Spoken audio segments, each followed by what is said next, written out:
9h30. Bom dia, irmãos. A graça e a paz do Senhor Jesus a todos. Já saudei alguns aí, alguns chegaram depois, mas bom dia a todos. Estamos iniciando a transmissão da nossa escola bíblica dominical.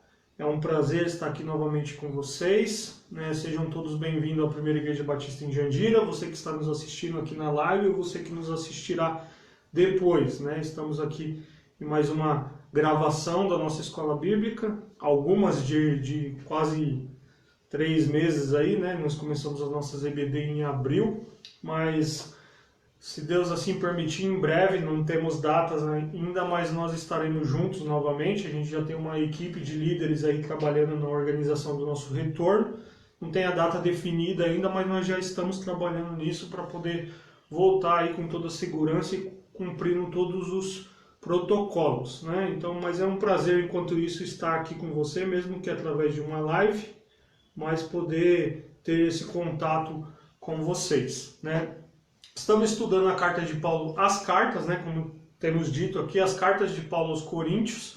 Nós estamos na primeira carta e nós estamos então hoje no capítulo 13, o caminho sobremodo excelente. 1 Coríntios capítulo 13. Vamos orar pedindo a direção do Senhor nessa aula, e que assim a gente tenha um momento que possamos ouvir a voz dele e possamos ser edificados pela sua palavra. Pai, nós te agradecemos por essa manhã de domingo, por esse tempo aqui, Pai, obrigado pela oportunidade que temos de, mesmo distantes fisicamente, podemos estar reunidos em torno do Senhor e da sua palavra para aprendermos mais do Senhor. Pai, nós queremos, nesse momento, pedir a tua direção e que possamos, Pai, aprender através da exposição dela, mas que a tua palavra também transforme os nossos corações. Essa é a minha oração, pedindo assim a tua direção, em nome de Jesus. Amém. Então, como disse, nós estamos em 1 Coríntios, no capítulo 13. Se você já quiser abrir aí, pode deixar aberto, senão você tem um tempinho aí para pegar sua Bíblia e a gente vai então trabalhar esse texto, Eu brinquei a aula passada, ou em algumas das aulas já, mas com aquela brincadeira com um pouco de verdade, que 1 Coríntios capítulo 13 é um texto bastante utilizado em casamentos, noivados, enfim, poesia, música de canção, declarações de amor. E, obviamente, esse texto ele pode ser usado diante desse contexto, Os seus princípios, na verdade, podem e devem ser utilizados nesse contexto, mas esse é um texto que ele tem que ser lido, assim como os outros da Bíblia, considerando o seu contexto, E esse capítulo de 1 Coríntios 13, que muitas vezes é lido à parte, ele está diretamente ligado à discussão do apóstolo Paulo acerca dos dons, E é uma mensagem, então, que deve ser aplicado dentro do contexto da igreja local, muito diferente daquilo que a gente tem acostumado a ver na aplicação dessa mensagem, A comunidade, então, a igreja, é desafiada a experimentar o verdadeiro amor, que é isso que Paulo está fazendo dentro de tudo aquilo que ele já vem construindo dentro da sua carta ali para os Coríntios. A título de introdução, eu coloquei uma pergunta aqui para nós pensarmos, O que é o amor?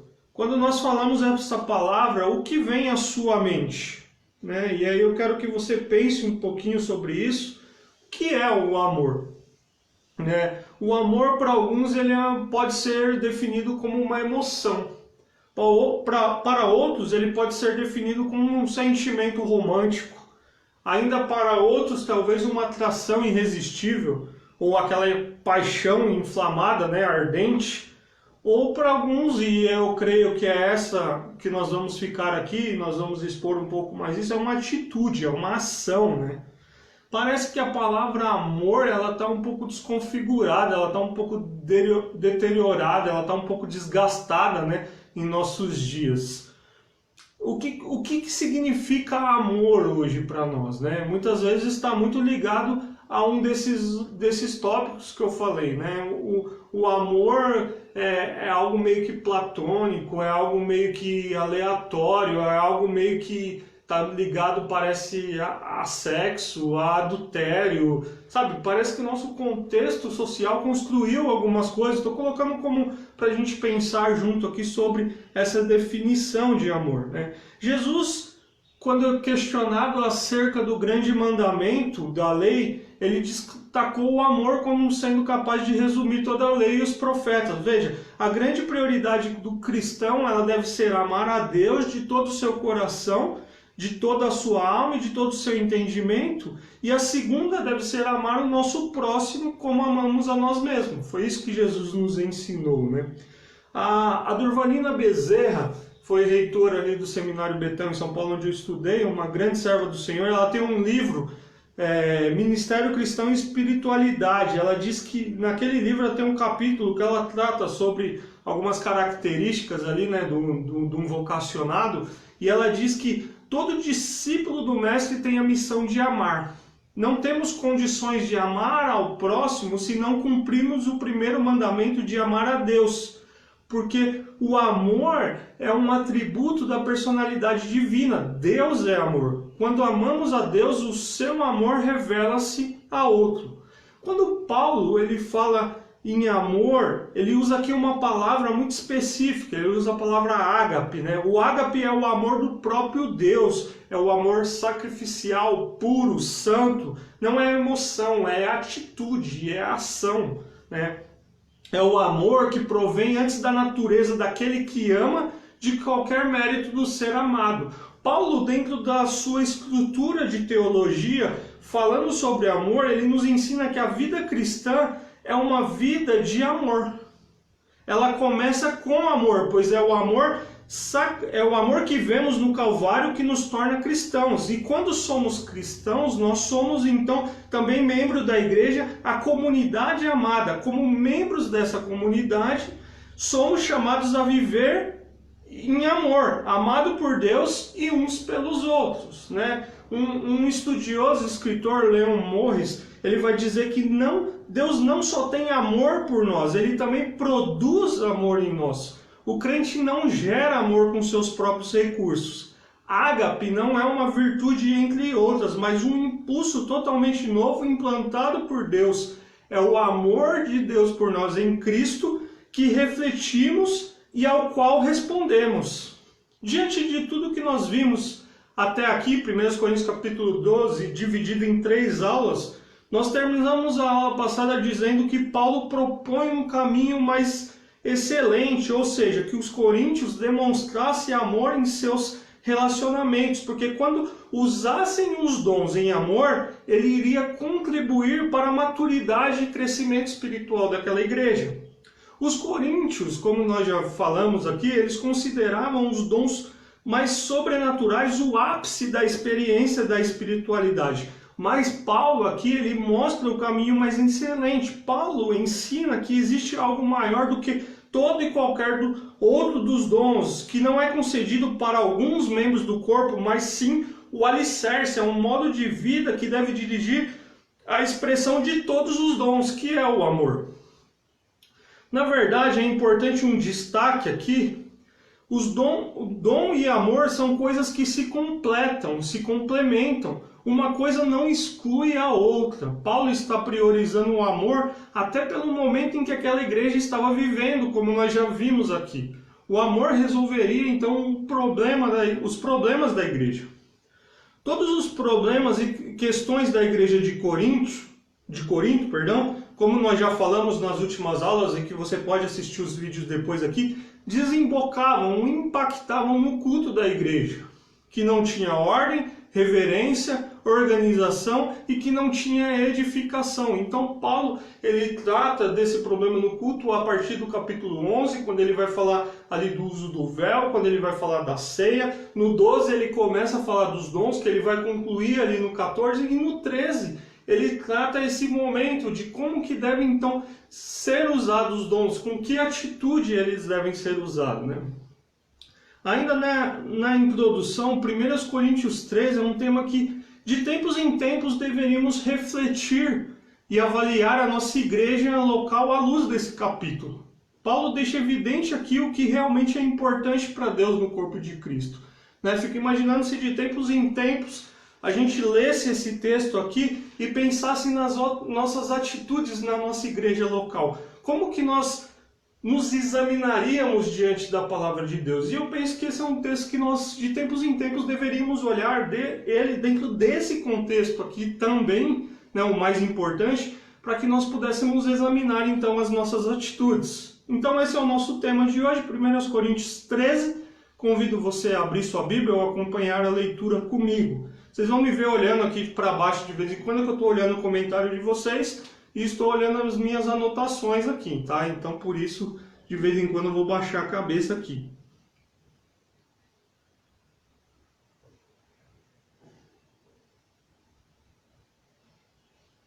Então vamos lá, 1 Coríntios, capítulo 13, você tem a liberdade em qualquer dos momentos que eu estiver tratando algum dos temas, colocar seu comentário aqui, sua pergunta, enfim, sua consideração, para que a gente possa então, em algum dos momentos, parar e olhar sobre o que você tem colocado aqui. Peço desde já desculpa que às vezes passa um ou outro despercebido, mas é mais uma dinâmica de aula aqui e também no nosso retorno aqui, que às vezes já passou um pouquinho, tem um atraso, e aí deixo para falar então no final e aí algumas vezes acabo esquecendo. Mas me perdoa, se for alguma consideração, uma dúvida importante, a gente vai parar e a gente vai discutir aqui, tá bom? 1 Coríntios capítulo 13, a partir do verso 1, diz assim a palavra do Senhor. Ainda que eu fale a língua dos homens e dos anjos, se não tiver amor, serei como um sino que ressoa, ou como um prato que retine. Ainda que eu tenha o dom de profecia e saiba todos os mistérios e todo o conhecimento e tenha uma fé capaz de mover montanhas, se não tiver amor, nada serei.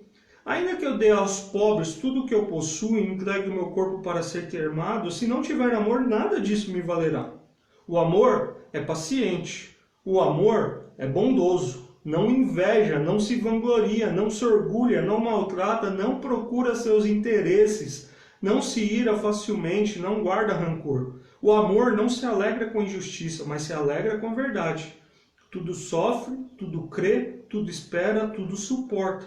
O amor nunca perece, mas as profecias desaparecerão, as línguas cessarão, o conhecimento passará. Pois em partes conhecemos e em partes profetizamos.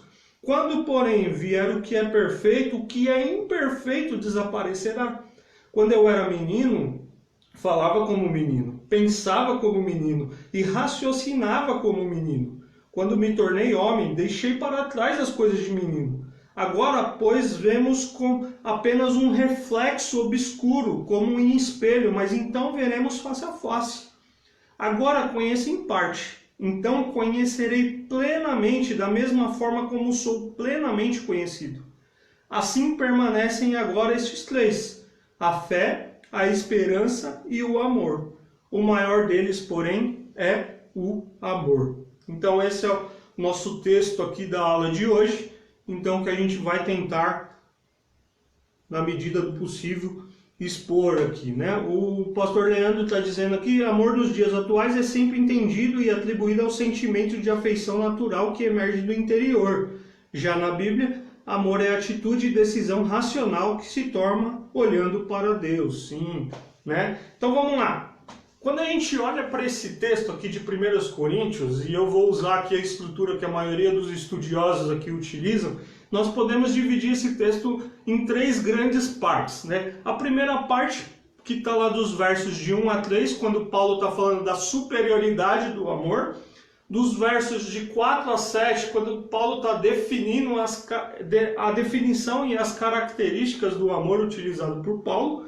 E nos versos de 8 a 13, quando Paulo está falando da permanência desse amor, né? Então essa é a grande divisão aí que eu queria utilizar para a nossa aula aqui, e é dentro disso que a gente vai tratar os versículos.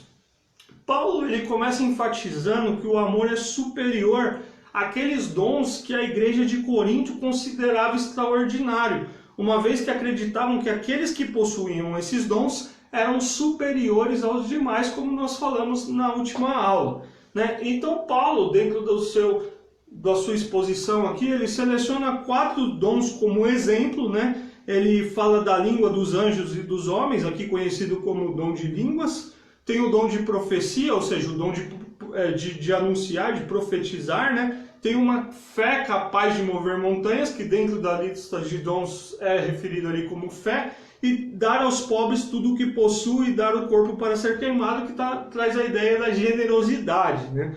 Paulo utiliza, e aqui é importante, uma linguagem metafórica para fazer uma comparação entre o dom e a ausência do amor. Obviamente não possuímos todos esses dons, e mesmo que possuamos, não faria sentido se não existisse o amor. Nenhuma das manifestações desses dons teriam então significado a não ser que exista o amor. É isso que Paulo está nos ensinando de uma forma muito geral aqui nos 3 primeiros versos. Algo importante e que às vezes pode passar despercebido, que gostaria de ressaltar, é que Paulo começa os versos de 1 a 3 com uma expressão, ainda que. Paulo começa esses versos como uma possibilidade hipotética, ou seja, Paulo não fala que tem, que vai fazer aquilo, ele coloca ainda que, mesmo que, é uma possibilidade. Ele vai usar aqui dentro dos seus contextos, aqui dos versos, né, de 1 a 3, ele vai usar uma figura de linguagem de uma hipérbole, ou seja, é quando há um exagero proposital para dramatizar alguma coisa. Então Paulo aqui ele exagera, num bom sentido, para poder dizer, ainda que eu fizesse isso e isso, se não tivesse isso, o amor nada valeria. Né? É isso que, de uma forma geral, Paulo está nos ensinando aqui. Né? E a primeira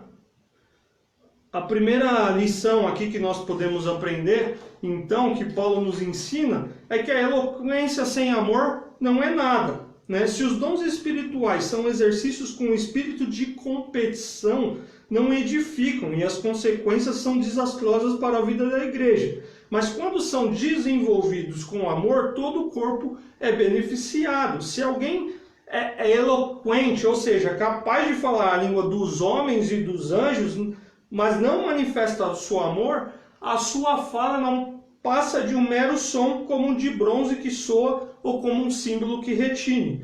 Bronze, aqui é um metal e símbolo é um instrumento musical composto de 2 pratos de bronze que eram batidos uns contra os outros, né? Segundo o dicionário, a revista nos cita aqui segundo o dicionário. A lição que Paulo quer ensinar com essa comparação é que nenhuma língua da terra ou do céu é comparável à prática do amor. A melhor linguagem do céu e da terra sem amor é apenas barulho, né?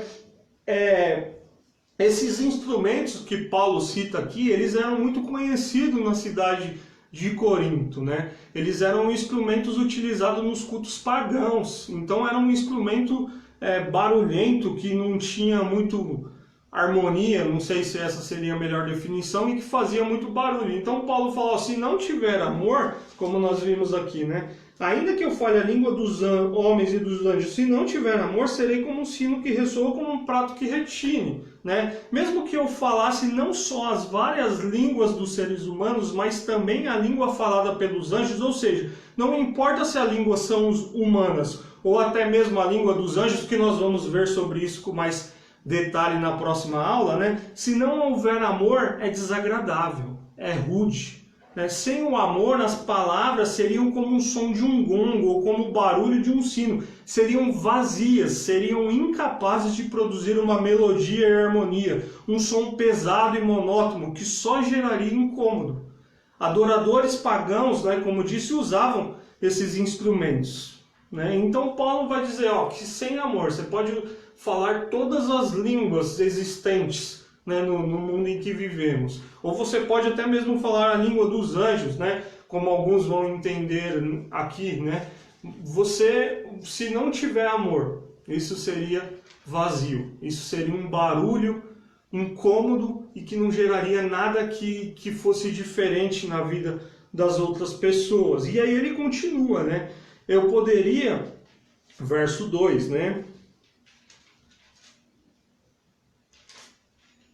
Verso 2. Ainda que eu tenha o dom de profecia e saiba todos os mistérios e todo o conhecimento e tenha uma fé capaz de mover montanhas, se não tiver amor, de nada serei.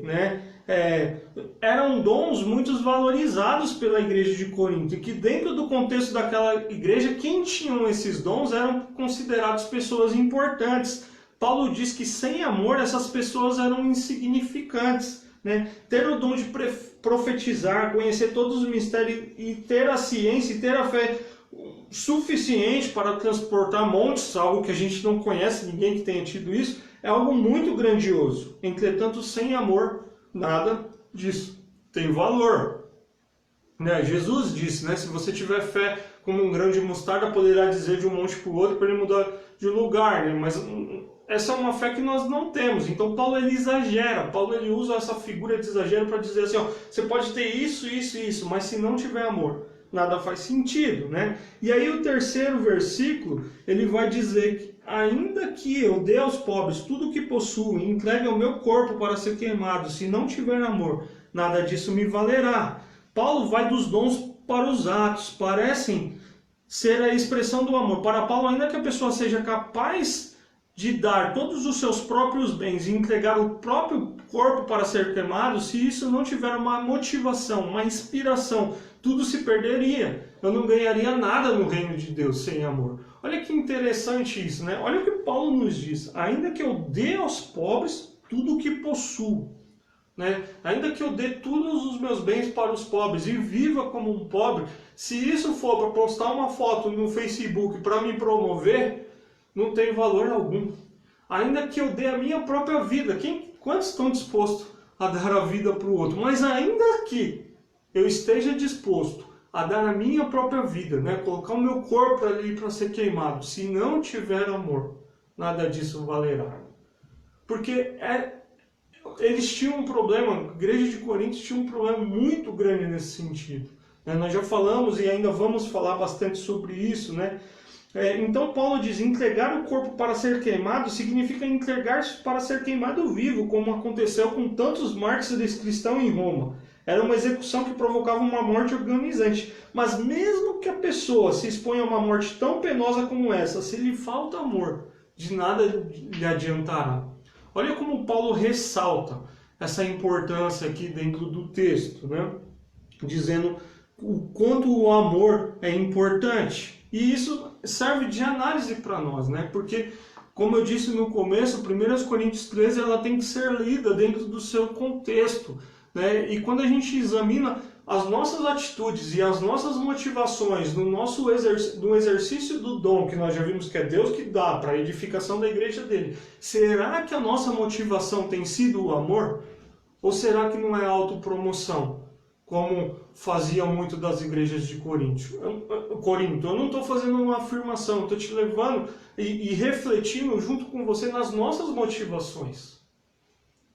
Né? Porque eu fico imaginando Paulo olhando para o nosso contexto aqui, coisas que nós valorizamos na nossa cultura e falasse assim, ainda que você fizesse isso, isso e isso, se não tiver amor, nada seria. Ainda que você pregasse, ainda que você desse uma boa aula, ainda que você servisse na igreja, ainda que você trabalhasse na introdução da igreja, ainda que você ficasse no estacionamento da igreja, ainda que você ensinasse as crianças, ainda que se não tiver amor, nada disso tem valor. Olha que reflexão para nós, né? Como eu disse na aula passada, Corinto, a igreja aqui de Corinto, era uma igreja plena nos dons. 1 Coríntios 1,7 nós lemos, né? Mas era uma igreja que tinha uma falha muito grande, que era a falha do amor. Né? Eu já falamos aqui em uma das aulas, esse amor que vem de Deus e que flui em nós e leva a nós fazermos aquilo que fazemos, que recebemos do Senhor em amor. Era um dos problemas daquela igreja.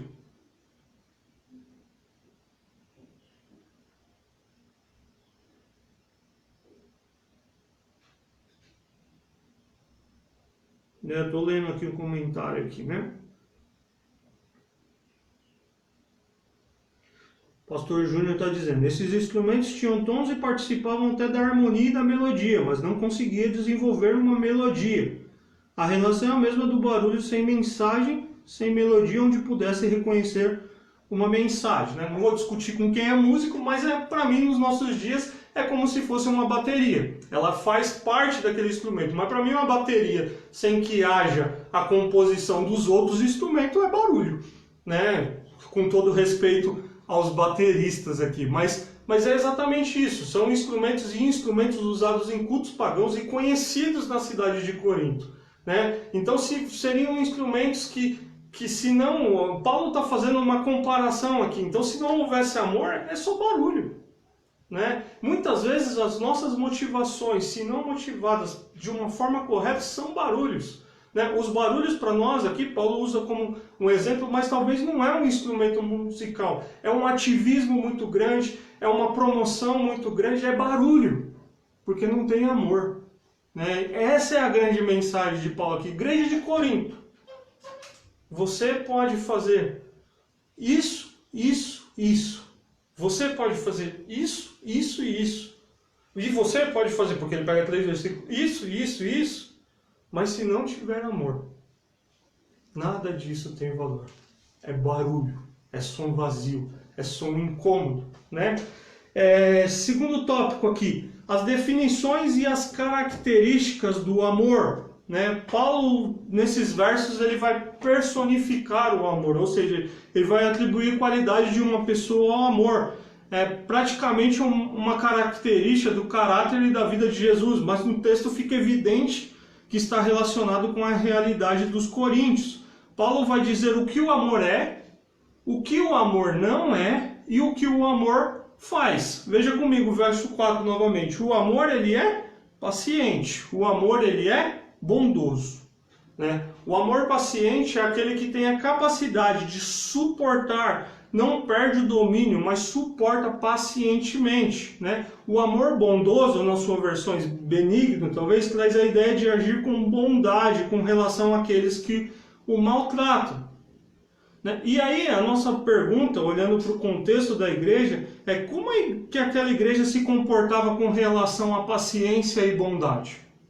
Nós vamos falar um pouquinho mais sobre isso, né? E aí Paulo vai dizer o que o amor não é, né? Paulo vai dizer que o amor, ele não inveja, ele não se vangloria, ele não se orgulha, ele não maltrata, ele não procura os seus interesses, ele não se ira facilmente, ele não guarda rancor e ele não se alegra com a injustiça, né? Esses são então os tópicos aqui, os pontos que Paulo vai nos colocar o que o amor não é. Alguns deles aqui a gente nem precisaria ficar entrando em cada um deles, que é muito claro, né? Por exemplo, que o amor não é ciumento, ou não inveja, né?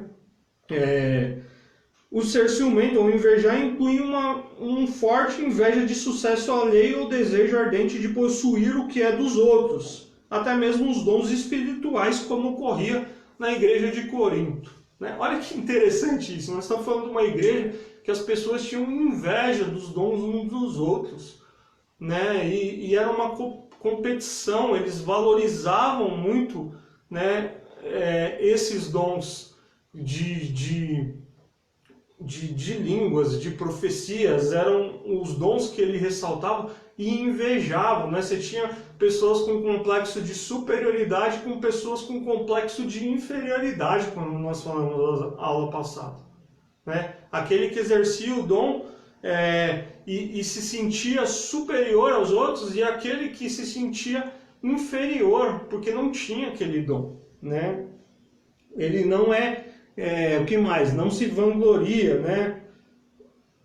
Que não se orgulha, né? Ou aquele que não se incha, né? Na ideia de inchado, enquanto quem arde em ciúmes e inveja que os outros têm, aquele que se vangloria faz tudo para que os outros o invejem, demonstrando ser aquilo que na verdade não é. Ele demonstra algo que ele não tem para que as outras pessoas possam o invejar, não sem soberbece, ou aqui na minha versão, não se orgulha. Soberbo é quem tenta se sobressair ou é arrogante, né?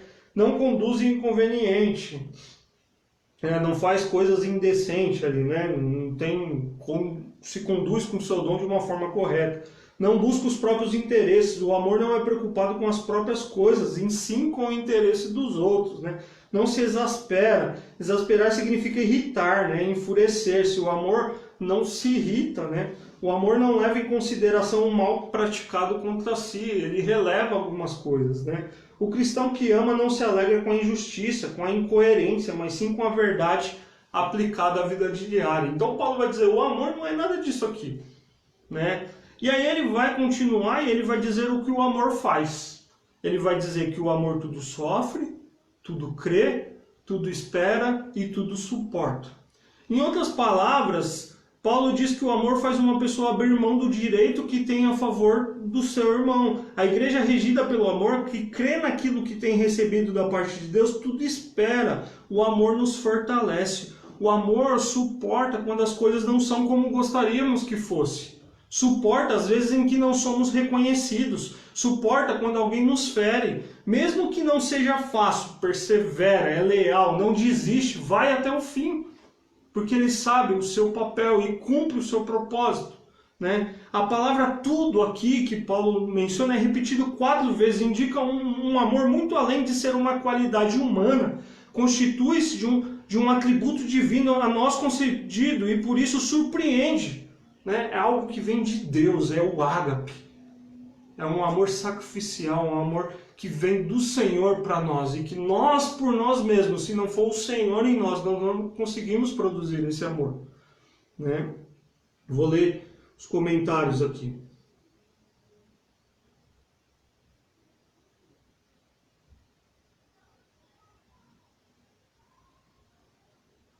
O amor que se origina de dentro do homem é falho, e na maioria das vezes é fruto do nosso egoísmo hedonista. Quando vem de Deus é algo maior do que nós mesmos. Por isso conseguimos colocar o amor, o outro, acima de nós mesmos. Sim, o que eu acabei de dizer, na verdade. E quando a gente fala do grego, o texto que foi escrito aqui, né, o Novo Testamento, o amor, ele não era definido igual, o amor. Aí a gente tem que mensurar, né? Eu amo a Letícia, eu amo a Daísa, eu amo a minha mãe, eu amo o meu pai. Eu estou falando de amor relacionados à família. Eu amo o meu trabalho, né? Eu amo o dom que Deus me deu. Então, assim, eu estou usando tudo amor. Dentro do grego era diferente, né? Você tinha cada uma, eu não vou entrar aqui, né? Você tem o filéu, você tem o ágape, você tem o eros, você tem mais um que me fugiu da mente aqui, mas você tem palavras diferentes que resumem amor. O que Paulo usa aqui é o ágape, é o amor que vem de Deus. É esse amor que o pastor Júnior escreveu e que eu falei na introdução aqui.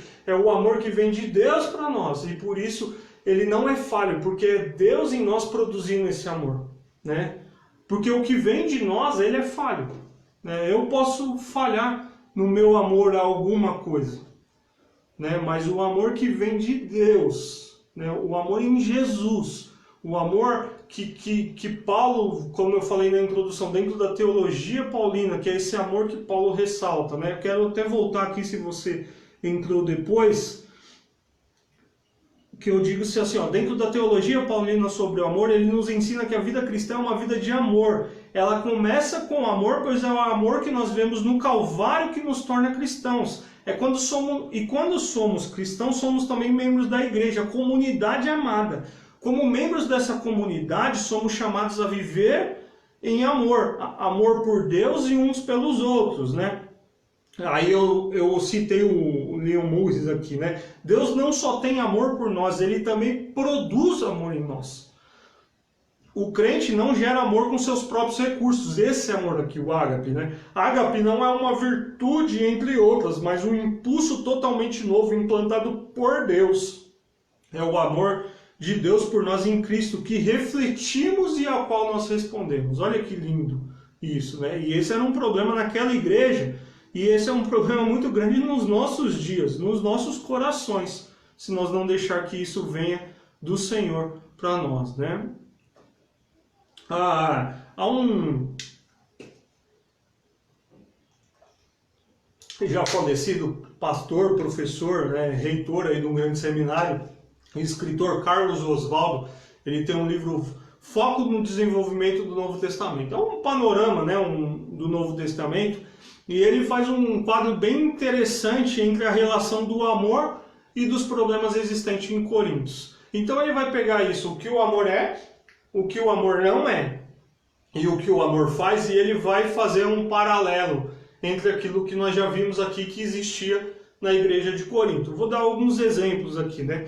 O amor, nós vimos que o amor é paciente, né? E como nós vimos, por exemplo, em uma das aulas, o problema dos processos judiciais diante dos pagãos. Lembra que nós falamos aquele problema que eles processavam uns aos outros? Se você não assistiu essa aula, está aí no nosso YouTube, você pode assistir, mas o problema que eles tinham de processar a arrogância que aqueles que tinham mais recursos que os outros tinham, né? E aí, ele fazendo esse paralelo, o Carlos Oswaldo, ele vai dizer, é paciente. E aí ele vai nos lembrar do problema que eles tinham dos processos. Ele é amável, né? O problema das carnes sacrificadas aos ídolos, lembra das dúvidas deles? Lembra como, mais uma vez, aqueles de posses subjugavam aqueles que não tinham posse? Ele é amável, né? O amor não é invejoso. E aí, como não é invejoso, se dentro dessa igreja existia rivalidade sobre a superioridade dos dons, né? O amor, ele não é arrogante, né? Superioridade, as discórdias que existiam entre eles. O amor, ele não é orgulhoso, né? Como nós falamos, a questão do pastor Júnior deu uma aula aqui falando da ceia do Senhor, a festa do ágape ali, né? E como o orgulho permeava aquela refeição deles, aqueles momentos deles, né?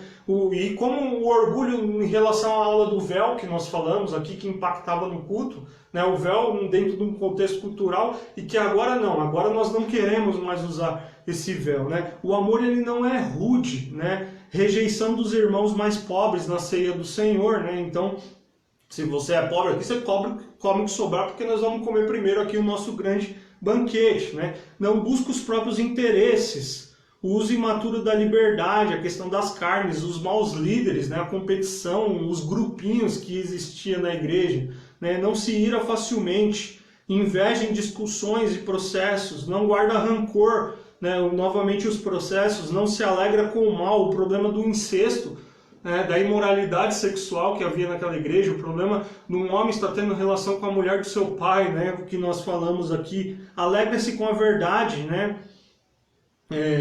Como eles valorizavam coisas ilícitas e eles se vangloriavam disso, né? Suporta todas as coisas, a questão da autorrestrição, dos processos, mais uma vez, sempre crê, né? Eles desconfiavam muito, inclusive do apóstolo Paulo, do apostolado de Paulo, quantas vezes foi criticado, né? Sempre espera, né? Então a gente vai disciplinar, a questão da disciplina que nós falamos lá, mas ela disciplina esperando que vai produzir um fruto, como nós possivelmente vamos ver lá em 2 Coríntios, que muito possivelmente era a mesma pessoa, tem as linhas aí que nós já falamos respondendo uma das perguntas, né? Sempre persevera, abrir mão de privilégio em favor dos outros. Eu fiz questão de pegar cada um desses aqui, porque eu acho que isso é um exercício muito válido para a gente fazer nos nossos dias, sabe? Você pegar um caderninho e pegar aqui do 4 a 7, o amor tal, o amor é paciente, é benigno, e você pensar na nossa realidade, ou na sua realidade, melhor dizendo, na minha realidade, e ver se nós estamos de fato exercendo esse amor. Porque nós somos muito falhos nisso. E muitas vezes nós nesse dia a dia nosso, a gente é muito insensível a essas coisas. E nós estamos estudando uma carta aqui super atual, né? E como a gente poderia listar essas características que Paulo está aqui, ou outras que a palavra de Deus nos diz sobre o amor, e pensar, nossa, como eu preciso melhorar nisso?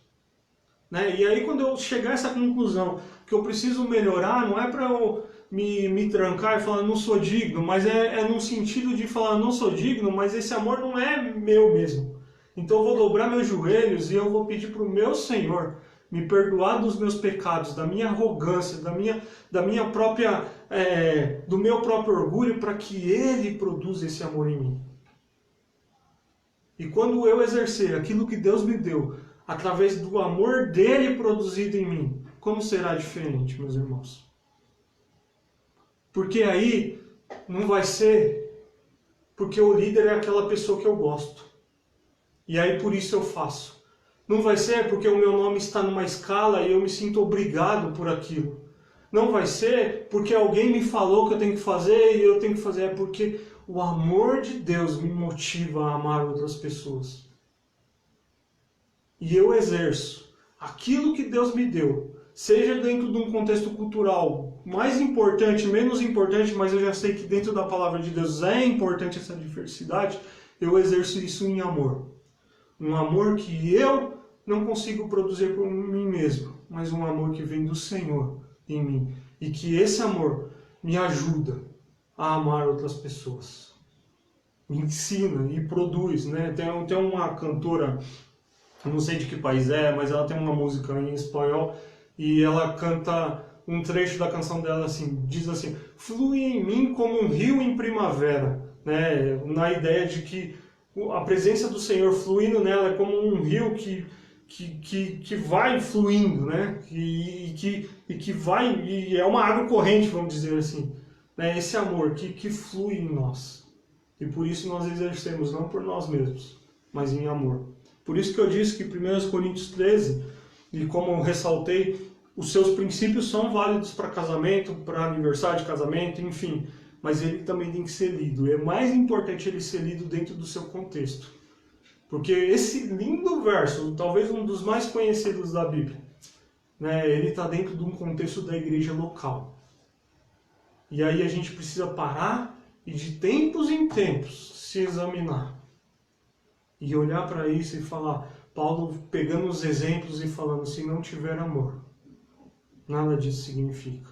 E aí Paulo dizendo o que é o amor, o que não é o amor e o que o amor faz.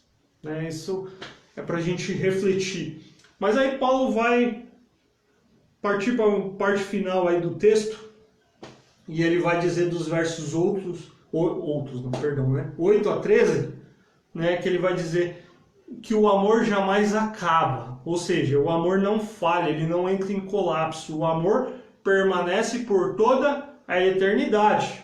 E aí Paulo vai novamente pegar aqueles dons que eles tanto ressaltavam, né, que eles muitos valorizavam, e vai dizer, as profecias desaparecerão, as línguas cessarão, o conhecimento passará, cada um deles passará a ser irrelevante ou será absorvido na perfeição da eternidade. Eles deixarão de existir quando estivermos diante de Deus.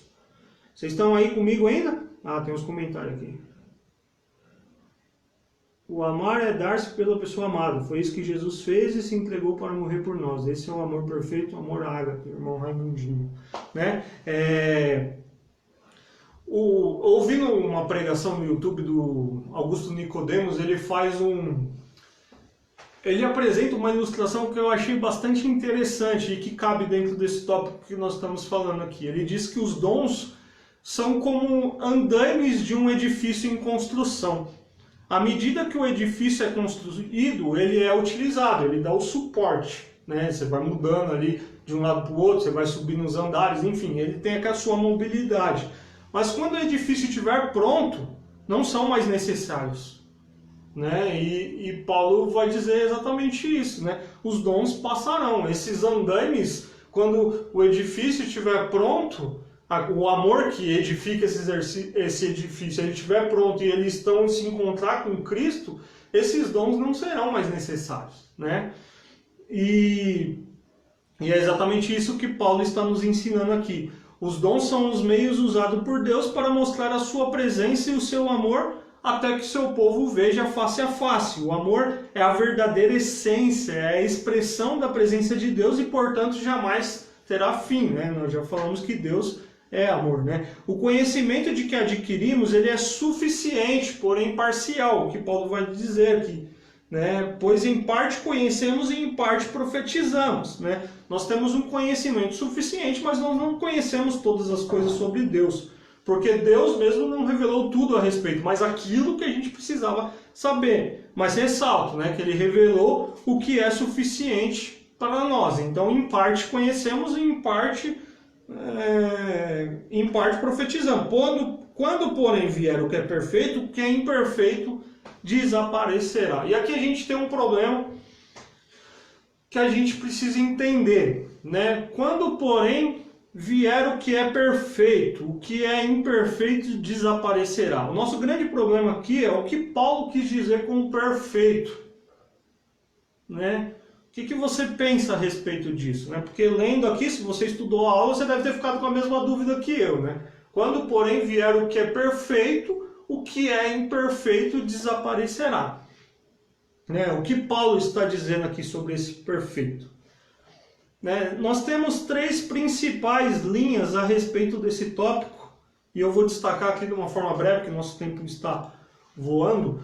Mas Paulo, a primeira linha diz que Paulo está falando do amor, ou seja, quando a igreja for perfeita, adquirir a maturidade, né, em amar, esses dons se tornarão então desnecessários, considerando o contraste entre os dons e o amor no início do capítulo, né, que nós já falamos, né?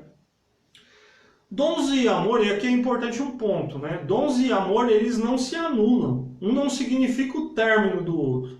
E nunca houve um momento da história também em que a igreja viveu esse amor plenamente, né? Nós não conhecemos isso, a igreja nessa plenitude desse amor que Paulo está falando aqui. Nem a igreja de Atos 2, ela também tinha os seus problemas, né? Então, assim, a gente não tem essa plenitude. Então, esse é um ponto que alguns estou apresentando as linhas aqui.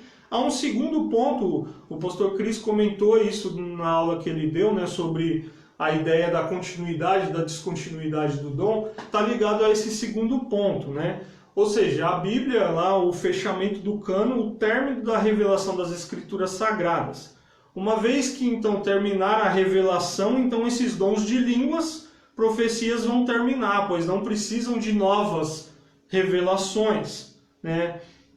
Esse é o tópico que diz aí, que é o que o pastor Cristiano apresentou na aula que ele deu. Alguns questionam esse ponto com relação à questão dessa interpretação. Paulo e os coríntios, e aqui é importante, muito possivelmente ele não estava pensando e falando a respeito do fechamento do cânon, do término ali da... Quando a gente fala de fechamento do cânon, a gente está falando do término da revelação das Escrituras Sagradas, ou seja, o fechamento dos livros da Bíblia nos 66 que nós conhecemos aqui, né? E uma regra de interpretação básica aí para quem estuda hermenêutica, né, que é um intérprete aí uma linha, né, hermenêutica bíblica, é que nós precisamos colocar quando a gente estuda um texto, a gente precisa em primeiro lugar se colocar no lugar dos destinatários do texto, né, como eu já até comentei isso em uma outra aula. Então Paulo possivelmente não estava falando isso para a igreja de Corinto, o término do cânon, né? E há uma terceira linha, que é a que parece mais óbvia, que Paulo está falando da segunda vinda de Cristo, o que parece então ser o mais pertinente pelo que vai descrever nos versos seguintes, né? Então, Paulo passa a partir então dos versos 11 e 12 a ilustrar o contraste entre o que é parcial e o que é completo.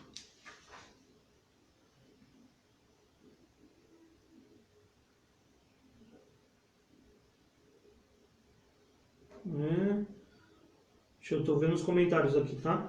É isso mesmo, o perfeito é Jesus, e o encontro da igreja com Jesus fará o que é transitório desaparecerá, né? É a linha que o pastor defende aí, que é a que eu também entendo, que é o que me parece muito óbvio dentro do que Paulo continua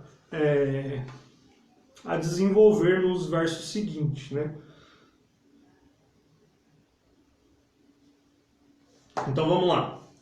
Versos 11 e 12... Paulo ilustra como a vida do homem um contraste entre o parcial e o completo. O parcial é comparado ao menino, à infância, né, na vida terrena. Todos os cristãos são crianças em vista do que serão quando se tornarão perfeitos no céu.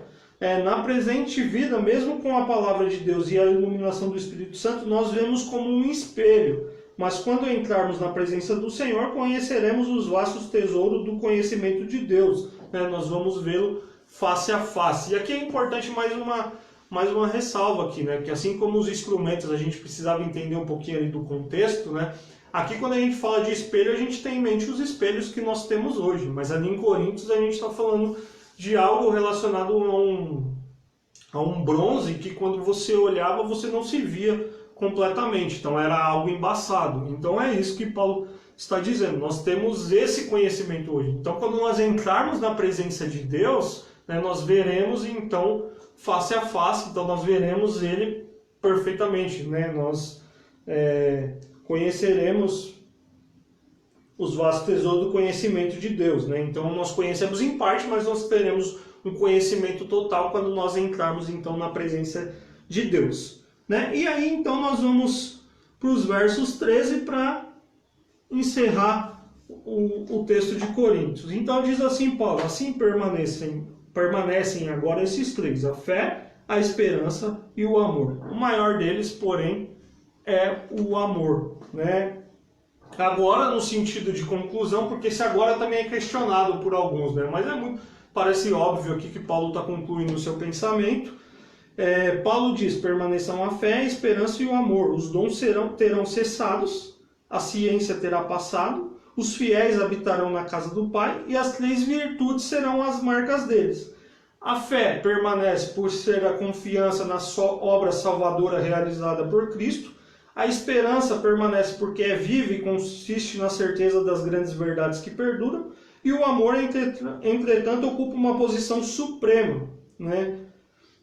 Então aqui, esse ponto aqui é importante porque há uma grande concordância. Eu li esse tópico aqui do autor da revista e há uma grande concordância do que ele diz. Mas alguns eles não entendem dessa forma, tá? Eles vão dizer que quando o Paulo está dizendo que agora permanecem esses três, a fé, a esperança e o amor, e o maior deles é o amor, é porque a fé e a esperança são algo que nós precisamos para agora. Então a fé é o quê? A certeza das coisas que não se veem. Quando nós estivermos com Cristo, nós estaremos vendo, então nós não precisamos de fé. A esperança o quê? A expectativa de algo futuro. Então quando nós estivermos com Cristo, nós não precisamos mais da esperança do retorno dele. Mas o amor é a essência do próprio Deus, então isso não vai acabar.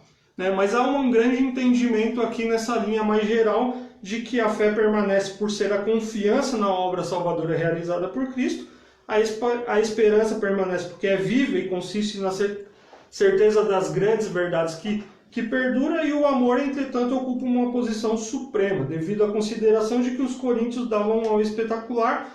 Paulo lhes está dizendo: as coisas realmente importantes não são as línguas e coisas semelhantes, mas a fé, a esperança e o amor. E não existe nada maior do que o amor, né? Então, essa é a conclusão aqui do que o autor nos dá, citando inclusive um comentarista, que é o que eu tenho usado também para preparar a nossa aula, né? Mas eu estou apresentando essas duas linhas de entendimento, mas me parece muito óbvio que Paulo aqui não está colocando o término da fé e da esperança, mas sim dizendo que o amor, né, ele, em vista de tudo que ele já argumentou até aqui, né, da ênfase que eles davam às línguas e a outros dons semelhantes a isso, a fé, a esperança e o amor são realmente importantes. E o que realmente não existe nada maior do que o amor, esse amor que vem de Deus e que somente nós conheceremos, podemos conhecer em Jesus, né? Jesus produzindo isso em nós veremos perfeitamente quando estivermos na glória com o nosso Deus. Esse é o resumo de 1 Coríntios capítulo 13, né? Espero que tenha ficado claro. Se você tiver alguma dúvida, você pode depois nos acionar aqui. Mas, concluindo, Paulo ele estava corrigindo a perspectiva dos coríntios que estavam brigando e enfatizando aquilo que é temporal e ressalta que deveriam voltar, ou seja, olhar para aquilo que é eterno, né? Os dons são para essa vida, mas o amor vai reinar no céu. Céu e vida eterna é igual conhecer a Deus, né?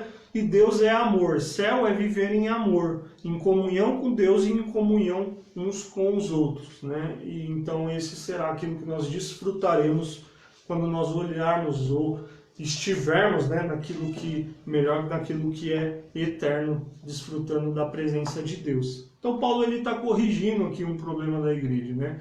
Mas eu quero ressaltar mais uma vez que esse é um exercício que nós podemos e devemos fazer, né? Olhar, e é muito fácil a gente olhar para isso e acusar os outros, né? Mas eu quero te desafiar, pegar esse texto aqui e daquilo que você já ouviu aqui, daquilo que você conhece, daquilo que você vai ler, e fazer um exercício sobre a sua própria vida, né? No seu exercício daquilo que Deus te deu, como você tem exercido, né? Será que a gente não precisaria de uma correção como a de Paulo, né? E é muito certo que às vezes precisamos, né? E é importante a gente então ter essa convicção, né? A plenitude será também a completude, a obra será completa. Mesmo neste momento, o amor continuará existindo, pois Deus é amor. Fé e esperança é uma atitude do homem ao amor de Deus, por isso o amor é maior dos três. Vou respeitar a posição do pastor, mas isso é uma posição também questionada por alguns, né? Então, assim, estou apresentando as duas linhas, né? E ele está dando a opinião dele aqui, mas dentro da aula a gente está apresentando um foco maior aqui, mas entendo o que ele está querendo dizer, né? Ele está dizendo que fé e esperança é uma atitude do homem ao amor de Deus, né? E por isso o amor é o maior dos três. Mas a gente tem então essas linhas que é importante a gente conhecer, né? Até para que a gente possa ter dúvidas e pensar um pouco sobre isso e desenvolver aquilo que nós entendemos que é o mais pertinente dentro daquilo que nós entendemos da palavra de Deus, né? Esse é um texto, com exceção desse ponto da fé, a esperança e o amor, e da questão do versículo 1, né, a língua dos anjos e dos homens, que também é um texto, é um versículo questionado, e o versículo 10, né, o que é perfeito, de uma forma geral não tem grandes debates sobre esse, mas esses três grandes tópicos aí, né, o verso 1, o verso 10 e o verso 13, tem algumas linhas de diferentes interpretações, tá bom? Então, encerro aqui o nosso tema, né, ressaltando mais uma vez, faça esse exercício, né, coloque-se a sua vida, né, pegue esses temas aqui e examine a sua atitude em relação aos seus dons, para ver se você tem exercido realmente com a motivação correta, né.